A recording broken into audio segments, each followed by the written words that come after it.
ପିଲାମାନେ ସ୍ୱାଗତ ଜଣାଉଛି ଆମର ୟୁଟ୍ୟୁବ୍ ଚ୍ୟାନେଲ୍ ଏସ୍ଏସ୍ ଏଜୁକେସନ୍କୁ। ଆଜିର ଏ ଭିଡ଼ିଓଟିରେ ଯେଉଁମାନେ ସବୁ ଅଷ୍ଟମ ଶ୍ରେଣୀରେ ପଢ଼ୁଛ, ତୁମର ହିନ୍ଦୀ ବହିର ଯେଉଁ ପାଠ ନ ହବ ବୁଝିଲ, ଚାପ୍ଟର 9 ଯାହାର ନାମ ହେଉଛି ମେରି କୁଟିଆ ଦେଖ। ତ ଏହି ଚାପ୍ଟରଟିର ତୁମର ଯାହା ବି କୋଶ୍ଚିନ୍ ଅଛି, କୋଶ୍ଚିନ୍ ସହିତ ଆନ୍ସର୍ ମଧ୍ୟ ଆମେ ସମ୍ପୂର୍ଣ୍ଣ ଭାବରେ ଏ ଭିଡ଼ିଓଟିରେ ଆଲୋଚନା କରିବା ବୁଝିଲ। ଯିବା ଦେଖିବା ତୁମର କୋଶ୍ଚିନ୍ କ'ଣ ଅଛି।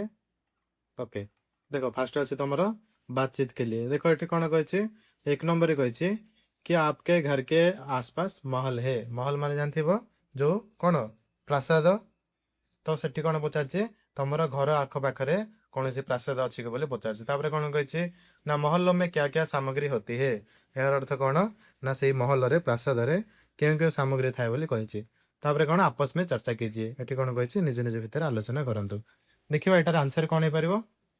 देखो ना हाँ, हमारे घर के आसपास कुछ महल और बड़े बड़े पक्के घर है बुझल।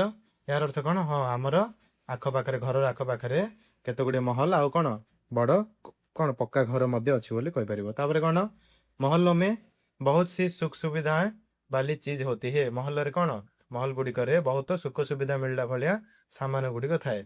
जब कि देख ना महलों में महंगे सोफे, महंगा महंगा बेसी पैसा वाला कौन सोफा थाए। बड़े और सुंदर पलंग, पलंग अर्थ जानथिबो खट। तो बड़े और सुंदर पलंग या सहित कौन वातानुकूलित मशीन। वातानुकूलित मशीन माने आमर एसी बुझल, एसी मशीन। तापर कौन कह फ्रिज, टीवी और सुंदर गाड़ियां होती है बुझल। ऐसे तो कौन सुंदर सुंदर गाड़ी मध्य थाए महल गुड़िक। तापर देख जीवा 2 नंबर कौन कही, अपने आसपास कुटिया बनाकर भी लोग रहते होंगे। उस परिवेश के संबंध में सहपाठियों से चर्चा कीजिए। तो ये कौन कही ना आपण आखपाखे लोक मैंने कुड़िया, कुटियार अर्थ कौन कुड़िया बुझल। तो कुड़िया मध्य तैयारी करके रहउथिबे। तो सही परिवेश संपर्क रे पाठ तुम सहपाठी मान सहित आलोचना करने को कही बुझल। देखिबा ना हाँ, हमारे गांव या शहर के पास कुछ लोग कुटिया, कुटियार अर्थ कौन झोपड़ी बुझल, बनाकर भी रहते हैं। हाँ आमर गाँव कि जी सहर रोज तो कौन कहब तुम सहर आखपाखे कौन लोक किसी लोक कौन कुड़िया बनई रोचते। तापर देख कौन उनका परिवेश बहुत साधारण होता है। से परिवेश कौन बहुत साधारण अटे बुझल। तापर कौन देख उनके पास टीवी या एसी नहीं होता। तांको पाखरे कौन टीवी किंबा एसी न थाए। लेकिन उनके घर के पास पेड़ पौधे, खुली हवा और पालतू जानवर होते हैं। किंतु कौन से घर पाखरे कौन थाए पेड़ पौधे, पेड़ पौधे अर्थ गछलता। ता सहित कौन खुली हवा अर्थ खोला पवन। पालतू जानवर, पालतू जानवर माने गृहपालित पशु जानथिबो गाई, छेली, कुकुड़ा गुड़क सब कौन गृहपालित जानवर। तापर कौन वे लोग मिट्टी और प्रकृति से बहुत जुड़े होते हैं। एवं कौन से माने प्रकृति सहित बहुत जोड़ी हो रही था बुझल। माटी और प्रकृति सहित बहुत जोड़ी हो रही था। 3 नंबर देखो कौन कही ना क्या आप भी हंसना पसंद करते हैं। हंसने से क्या क्या लाभ मिलते हैं कक्षा में बातचीत कीजिए। तो ये कौन कही कौन तुम मान को भी हंसवा को पसंद आसे कि बुझल। तापर कौन कही हंसवा द्वारा क्यों क्यों लाभ मिलता है श्रेणी रे आलोचना करने कही। लिखिदेव कौन ना हाँ, मुझे भी हंसना बहुत पसंद है। हाँ मुझे भी हंसवा बहुत पसंद। हंसने से हमारा मन हमेशा खुश रहता है। हंसवा द्वारा कौन आमर मन सबुदिने खुशी रहे और शरीर स्वस्थ रहता है एवं शरीर मध्य स्वस्थ रहे। हंसने से सारी चिंता और दुख दूर हो जाती है। एवं कौन हंसवा द्वारा यदि कि चिंता एवं दुख था सब दूर हो जाए और लोगों के साथ हमारे अच्छे संबंध बनते हैं। यार अर्थ कौन लोक मान सहित आमर अच्छे संबंध अर्थ कौन उत्तम संपर्क मध्य सृष्टि हुए बुझल। तापर जीवा नेक्स्ट तुम अच्छी सोचिए और लिखिए। देखो ये कौन कही निम्नलिखित प्रश्नों के सही उत्तर विकल्प में से चुनकर लिखिए। तो ये तुमको केते गुड़िए विकल्प दी जाइए, से तार ठीक उत्तर कौन कर ना बाछिकी लिख बुझल। देखो करे कौन कही जमीन से जुड़े इंसान का अर्थ है ये कौन कहीपर ना जमीन से प्यार करने वाला आम आदमी। कौन तार अर्थ हो जमीन सहित प्यार करवा साधारण लोक। तापर देखो ठन गोपाल का तात्पर्य है। ठन गोपाल कौन ना एकदम गरीब आदमी। तापर देखो गौर कौन कही आकर मुझसे हंसना सीखो। कौन ये बात करता है कौन आसिकी मो पाखर हंसबे कहीटा किए कहे ना कुटिया में रहने वाला किए ना जो झोपड़ी रे रहा वाला लोक मैंने सब ये भाव में कहते बुझल। आसिक आम ठार हंसवा शिख बोले। तापर देखो 2 नंबर रे निम्नलिखित प्रश्न के उत्तर एक एक वाक्य में लिखिए। तो ये तुमको तले गुड़े केते गुड़े प्रश्न देचे तार उत्तर गोटे गोटे वाक्य लिखा कही बुझल। देख करे कौन कही महल में कौन रहता है। यार अर्थ कौन ना महल गुड़िक महल रे प्रासाद रे किए रोचंदी बोली पचारछि के सब धनी लोक माने रोचंदी तो एटा लिखि देबो कोन ना महल में बहुत अमीर और पैसे वाले लोग रहते हैं महल में कोन महल रे बहुत धनी लोक आ पैसा थिबा लोक माने सब रहंती बुझिलो तापर कोन कहै देखो किसान और मजदूर कहाँ रहते हैं किसान माने जानथिबो कृषक मजदूर माने श्रमिक तो कृषक और श्रमिक ए माने केउटी रहंती बोली पचारछि कोन कहि देबो ना किसान और मजदूर छोटे कुटिया या झोपड़ी में रहते हैं से माने कोठी छोट छोट कुड़िया किंबा झोपड़ी रे रहिथांती बुझिलो तापर देखो नेक्स्ट बात हमरो ग नंबर को कोन कहै छी चूहा बकरी मुर्गा ये सब किसके पास देखे जाते हैं जानथिबो चूहार अर्थ मूषा बकरीर अर्थ छेली मुर्गार अर्थ कुकुड़ा तो ये सब गुड़ी को क्या पाखे देखा मिले सब लिखिदेव कौन ना चूहा बकरी मुर्गा ये सब कुटिया में रहने वाले आम और गरीब लोगों के पास देखे जाते हैं ये गुड़ाक कौटी ना कुड़िया रहा साधारण लोक एवं गरीब लोक पाखे देखा मिले बुझिल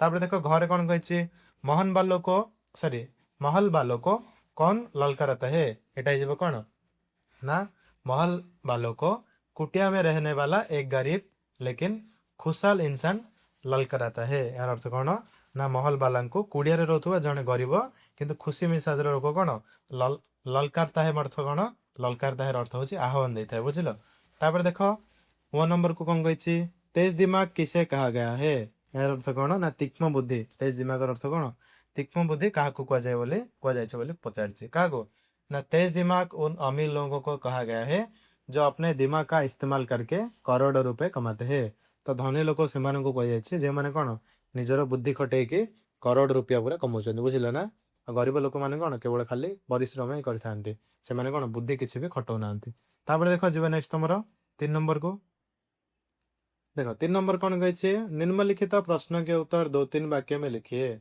तो ये तुमको केते गुड़े प्रश्न देचे तार उत्तर 2टी कि 3टी वाक्य लिखा कही देख करे कौन कही कौन अपने आप को ठन गोपाल कहता है और क्यों तो ये कौन पचार ना किए निज को ठन गोपाल बोली कहे एवं कहीं कहे बोली पचार देखिए आंसर टा देखो ना कुटिया में रहने वाला गरीब इंसान अपने आप को ठन गोपाल कहता है वह ऐसा इसलिए कहता है क्योंकि उसके पास बैंक में रखने के लिए करोड़ों रुपए नहीं है और वह बिल्कुल गरीब है फिर भी वह बिना किसी चिंता के हमेशा हंसता और खुश रहता है यार अर्थ कौन ना कुड़िया रहा लोक बुझल कुड़िया रोथुबा गरीब मनीष कौन निजक ठन गोपाल कहे कौन पाई ना सेपरी कहे कारण ता पाखे बैंक रे रखा कौन कोटी कोटी टंका ना एवं से संपूर्ण गरीब अटे बुझल तथापि से बिना कौन चिंतार सर्वदा हसे एवं खुशी रहे खुश रहता अर्थ कौन खुशी रहे तापर देख खरे कौन कही कुटिया में रहने वाला खुद को सुखी मानता है इसके पीछे क्या कारण रहा होगा यार अर्थ कौन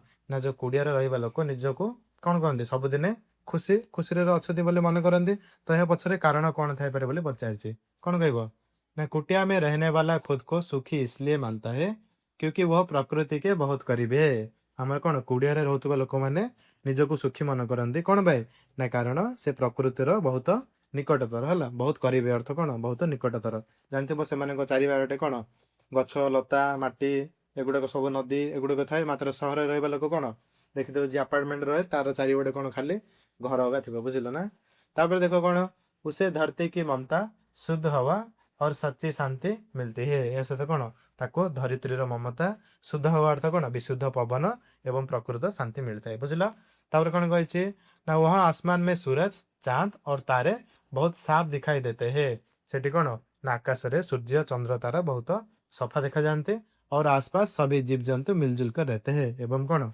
आखपाखे जी सब जीव जंतु अच्छा समस्ते मिसिकी रुहति बुझल इसलिए वह खुद को सुखी मानता है ये कौन से निजको सुखी मानुंट बुझ तापर देख नेक्स्ट बात तुम ग नंबर को हम जीवन से जुड़े इंसान हम जमीन से जुड़े इंसान इसमें कौन सा भाव झलकता है ये कौन कही ना आम होती कौन आम माटी सहित जोड़ी हो रही मनीष तो ये क्यों भाव प्रतिफलित हो पचार देखा ना इस पंक्ति में सादगी अहंकार रहित जीवन और प्रकृति के करीब होने का भाव झलकता है यार अर्थ कौन ना ही धाड़ी रे सादगीर अर्थ कौन सरलता अहंकार रहित माने कौन अहंकार मुक्त जीवन और प्रकृति के करीब माने प्रकृतिर निकट रहबार भाव कौन प्रतिफलित होची इसका मतलब है कि वो लोग झूठे दिखावा से दूर है यार अर्थ कौन से माने मिछ देखाणिया दूर रे अछंती तापर कौन वो अपने मिट्टी और वास्तविकता से जुड़े हुए सच्चे और सीधे इंसान है यार अर्थ कौन से माने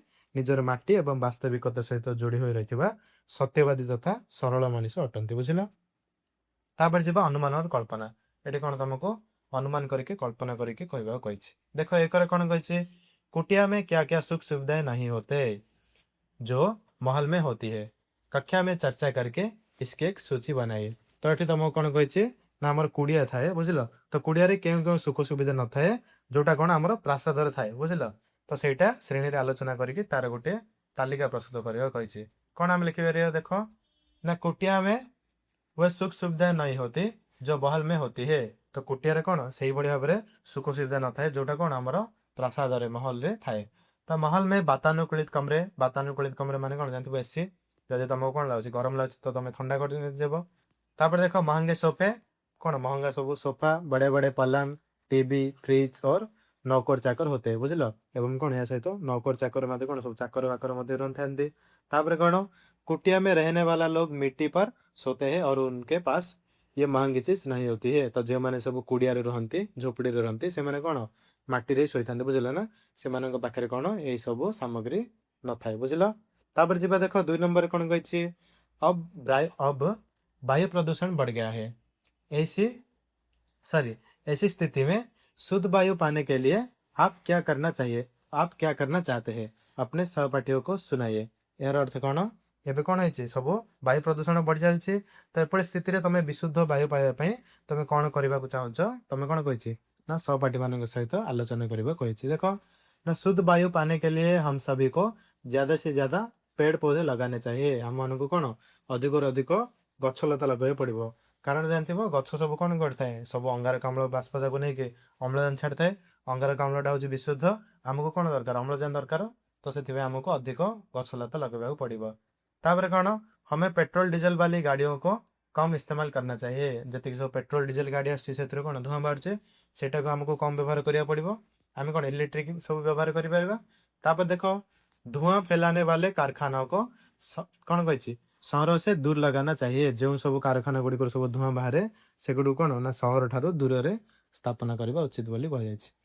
देख 3 नंबर कौन कही, क्या आप भी महलों में रहने की कल्पना करते हैं, तो फिर कुटिया में रहने वाले के दुख पर अपने विचार कक्षा में साझा कीजिए। तो ये कौन कही कौन आपण प्रसाद रही कल्पना करती कि, तो तेबे कुड़िया रोकुवा लोक मानकर दुख उपर निजर विचार प्रस्तुत करंतु बोली श्रेणी रे जणांतु बोली कही। देखिबा ना हाँ, कभी कभी मेरे मन में भी महलों में रहने की कल्पना आती है। कौन बेले बेले मो मन महल रे प्रासाद रे रहिबा को कल्पना आसे, लेकिन कुटिया में रहने वालों का जीवन सच में बहुत कठिन होता है। मात्र कौन जो मैंने सब कुटिया रोचंदी से जीवन कौन बहुत कष्टदायक। उन्हें सर्दी, गर्मी और बरसात के मौसम में बहुत परेशानी उठानी पड़ती है। से कौन सर्दी माने जानते शीत, गर्मी माने खरा दिन और बरसात अच्छे कौन वर्षा दिन। बुझल? तो से दिन कौन से बेसी असुविधार सम्मुखीन होगा पड़ता है। हमें उनके इस दुख को समझना चाहिए और उनकी मदद करनी चाहिए। आमको कौन से दुख बुझा पड़ो, बुझा उचित एवं से साहाय्य करने उचित। तापर देख 4 नंबर कौन कही ना कुटिया में रहने वालों की तरह क्या आप में भी पशु पक्षियों के प्रति प्रेम भाव है। आपके घर में पाले गए पशु पक्षियों के संबंध में कुछ किस्से कक्षा में सुनाइए। तो कौन कही ना कुड़िया रोकुवा लोकों परी आपण मन में पशु पक्षियों प्रति प्रेम भाव अच्छी कि पचार। कौन कही ना आपण घरे जदि कौन पोषा जाइए पशु पक्षी संपर्क में तुम किसी कहानी जानच, तो सहीटा श्रेणी मध्य तुमको कहवा कही। देख और आंसर तुम कि भाव में कहीपर। तो जानते समस्त घर कौन सब कुकुर तो पोष था, कौन पोषते कि नहीं। तो देखो हाँ, मुझे भी पशु पक्षियों से बहुत प्यार है। मैंने अपने घर में एक छोटा सा कुत्ता पाला है। कौन मुझे घर गोटे छोट कुकुर पाली जिसका नाम शेरू है। बुझल? ता नाम कौन दे शेरू। जब भी मैं स्कूल से वापस आता हूँ वो दौड़कर मेरे पास आ जाता है। जिते बड़े भी मो स्कूल रू फेरे तो से कौन से दौड़ी दौड़ी के मो पाखक आसे और अपनी पूछ हिलाने लगता है। पूछ अर्थ कौन लांगुड़, एवं कौन से निजर लांगुड़ मध्य हल्लेवा को लगे। हम रोज शाम को साथ में बहुत मजे से खेलते हैं। ये सहित कौन आम सबुदिन शाम अर्थ कौन संध्या। बुझल? तो आम प्रतिदिन संध्यारे एकाठी बहुत मजा खेलु। तापर जी नेक्स्ट तुम भाषा ज्ञान। देख कौन कही इस कविता में कई शब्द है जिनके अंत में तुम बन रहा है। बुझिल सॉरी तुक बन रहा है। जैसे रखो देखो, इन्हें तुकांत शब्द कहते हैं। कविता के आधार पर नीचे दिए गए रिक्त स्थानों की पूर्ति कीजिए। बुझिल तो एठी तुमको कौन कहिछि ना, एई कवितारे कौन अछि अनेक शब्द अछि, तो जार कौन शेषरे हमर समान ध्वनि अछि। बुझिल ना, तुक बन रे अर्थ कौन, समान ध्वनि अछि। बुझिल जेपरि कौन कहिछि देखो, कहिछि कौन रखो देखो। बुझिल देखो रखो देखो जा कौन गोटे टाइप सुबा जाଉଛି। तापर देखो कौन कहिछि एगुडी को कौन कुआ जाए, इन्हें तुकांत शब्द कहते हैं। एगुडी को कौन तुकांत शब्द बोली कुआ जाए। तापर कौन कहिछि कविता के आधार पर नीचे दिए गए रिक्त स्थानों की पूर्ति कीजिए। तो कविता आधार रे तुमको तळे दिया रिक्त स्थान अर्थ कौन खाली स्थान को पूरण करिया कहिछि। देखो तार रे लिखिदेबो कौन किनारे देखो सीखो कुटियारो बिटिया। बुझिल तापर 2 नंबर देखो कौन कहिछि ना, समान अर्थ देने वाले शब्द को समानार्थ शब्द कहते हैं। तो जो जो शब्द कौन समानार्थ देउथुवा शब्द गुड को आम कौन कहबा समानार्थ बोधक शब्द कहते, समानार्थ शब्द कहते। तो याद रखिए समानार्थी शब्द को